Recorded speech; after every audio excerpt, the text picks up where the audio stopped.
সমাজসেবক এবং রাজনীতিবিদ জনাব সাইফুর রহমান বাবু স্যারকে প্রধান অতিথির বক্তব্য প্রদানের জন্য অনুরোধ করছি।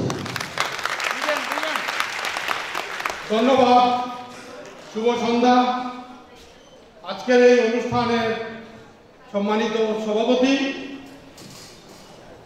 উপস্থিত chief trainer mister Anwar Haque Roy Rana ভাই, উপস্থিত আছেন স্পেশাল গেস্ট কাজী শাহাদত হোসেন রুবেল ভাই,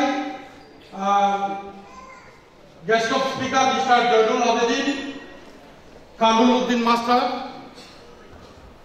বদরুজ্জামান ইমন ভাই সম্ভবত বলবে ইমন ভাই আর আমাদের সুরঞ্জিত দাম। তো মৌলভীবাজারের যারা আছেন, যেমন আমার ইমন ভাই আছেন, যার আমন্ত্রণে, এবং বিশেষ করে আমার আলতাফ ভাই এবং মিসেস আলতাফ আমার ছোট বোনের বান্ধবী, তো উনার আমন্ত্রণে আজকে এই আশা। আপনারা নিশ্চয়ই জানেন যে গত পরশু থেকে মৌলভীবাজারে বিভিন্ন